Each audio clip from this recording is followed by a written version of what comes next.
Ayan po mga kabida, isang magandang umaga sa lahat at welcome po sa aking channel. Eto, magandang pag-usapan po ito pong update mula mismo sa loob po ng detention cell po ni dating Pangulong Rodrigo Duterte sa International Criminal Court.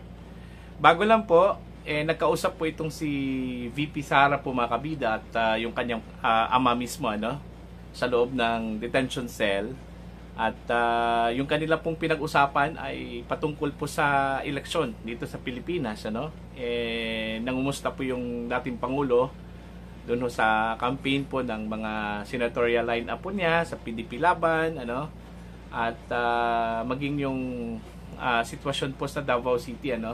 Since palapit na po yung araw po ng eleksyon, okay, nagtanong po siya kung ano po yung timeline, kailan po siya makakabalik sa Davao o sa Pilipinas, since meron po siyang election po sa Davao City.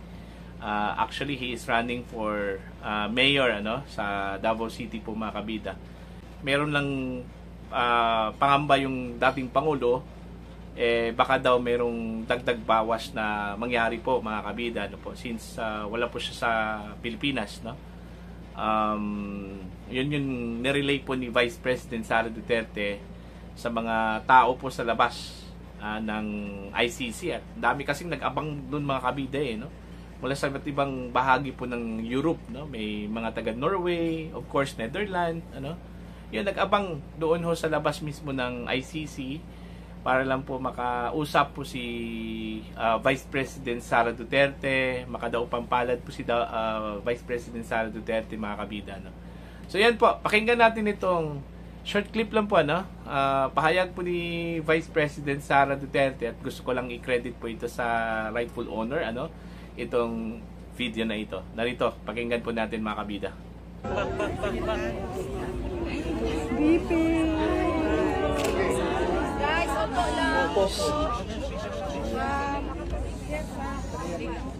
Unang-una, magandang hapon sa inyong lahat. Marami sa inyo galing pang Norway, London.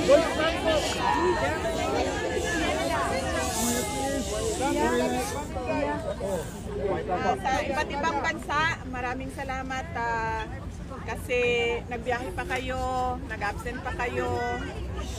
At madami kayong pinagliban na mga kailangan ninyong gawin para pumunta dito. So maraming salamat sa oras ninyo at sa pagpapakita ninyo ng suporta kay Pangulong Rodrigo Duterte. At yes, kakatapos lang ng aking pagbisita sa kanya at okay naman siya. Nagtatanong lang siya sa mga timelines kasi nga malapit na yung eleksyon at tinatanong niya kung ano ang nangyayari sa kampanya ng mga senador at tinanong niya kung papaano siya makakabalik dahil nga meron din siyang eleksyon sa Davao City. So yun yung napag-usapan kanina, yung kampanya at eleksyon na nangyayari sa ating bayan at nag-express din siya ng fears niya, apprehensions niya sa baka merong mangyaring dagdag bawas, yung mga ganon na mga usapan sa eleksyon, sa halalan. At okay naman siya, may rice na, may kanin na, lagi. May kanin na daw.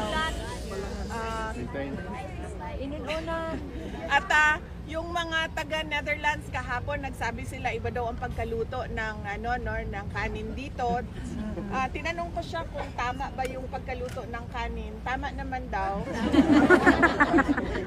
On that point, na perfect na natin yung kanin, yung rice doon sa loob at medyo mahina pa siya kumain kasi nga he's getting used to sa pagkain sa ulam kasi hindi Pilipino yung ulam pero meron ng rice at meron naman siyang access sa gatas at prutas, yun din yung hinihingi niya noon. So okay naman siya.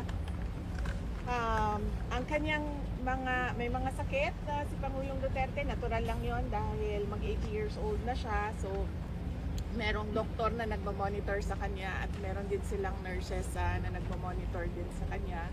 Ang kanyang blood sugar, nilagyan na siya ng gadget para sa blood sugar niya. So meron na silang parang electronic checking doon 4 times a day sa kanyang blood sugar. So medyo controlled naman ang blood sugar. Ang problema na lang natin ay hindi mapigilan yung pag-inom niya ng Coke Zero. So, bago ako umalis, binilhan ko siya ng 4 na Coke Zero. Nag-iwan ako doon ng 4 na Coke Zero. Bumili ako para sa kanya at sinabi ko na once a day yan. Kasi ang grocery mo will come sa Wednesday. Ang grocery list mo will come sa Wednesday. So, once a day yung 4 na Coke Zero na iniwan ko sa iyo. Maintenance. At sabi niya, bakit? Sabi niya, bakit? Once a day lang ang Coke Zero ko.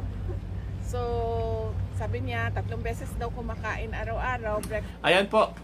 Yun. Update po yun. Gaya ng sinabi ko po kanina at sinabi po ni Vice President Sara, nag-update lang po yung kanyang ama sa sitwasyon, lalo na po sa eleksyon, kasi palapit na po yung eleksyon po sa Pilipinas at naumusta po sa kampanya po ng kanyang mga, most likely sa kanyang mga senatorial bets sa PDP laban. At yung tanong po kung kailan po daw siyang makabalik, kasi since meron po siyang inaatupag din na election campaign, yun nga, nangamba po siya, baka meron pong dagdag bawas po doon na mangyayari po mga kabida, Yun yung sabi po ni VP Sara na sinabi ng kanyang ama po sa kanya, alam naman po natin, lalong-lalo na po sa Davao City, meron po siyang kalaban doon, sa Mayoralty Post, ito pong si dating CSC Chairman Carlo Nograles, may mga bali-balita, may mga disinformation daw, na yun, hindi na daw makabalik si Digong, paano pa po yung kanyang trabaho kung sakaling siya po ibuboto po ng mga tao sa Davao City, po. Yung mga ganong mga disinformation, in fact, kung tutuusin po mga kabida, hindi pa po disqualified itong si Digong sa kanya kong kandidatura bilang mayor po ng Davao City at wala pong ruling po yung COMELEC patungkol po dyan. Okay? As of now, siya pa rin ay isang kandidato sa pagka-mayor ng Davao City at most likely yung kanya pong mga supporters, yung mga tauhan po niya sa Davao City sila yung in charge po sa kanyang campaign, mga kabida. Pero mas maganda talaga kung personal talaga siyang mangangampanya. Problema lang kasi po hindi po siya pwedeng mangangampanya, kasi siya po ay isang detainee doon sa International Criminal Court. So most likely inaasa na lang po niya ito sa kanya pong mga trustees, yung mga trusted persons, individual and groups, volunteers, para sa kanyang kampanya po mga kabida para sa midterm election ngayong May 2025. Okay?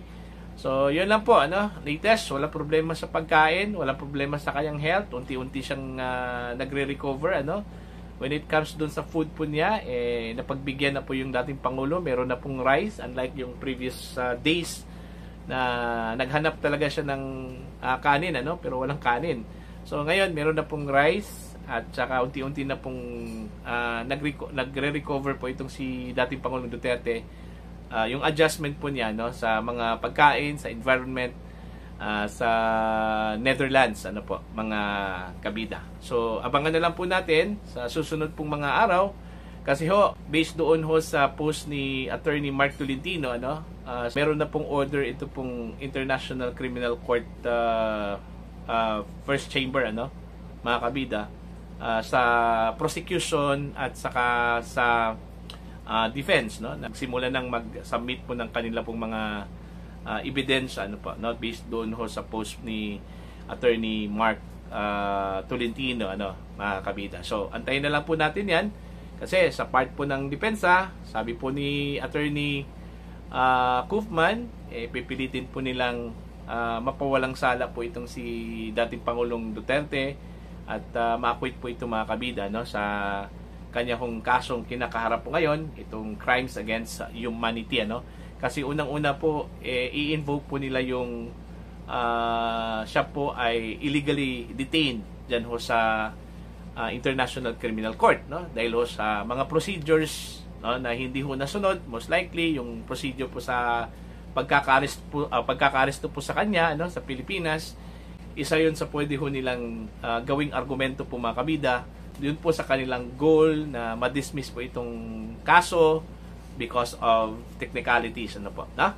So, yan lang po. Para po sa inyong comments and opinion, you can comment down. Sa mga hindi pa po subscribers sa akin channel, please subscribe. Just click the subscribe button, click the notification bell, click all para updated po kayo mga kabida sa aking mga uploads. Maraming salamat po sa inyong lahat.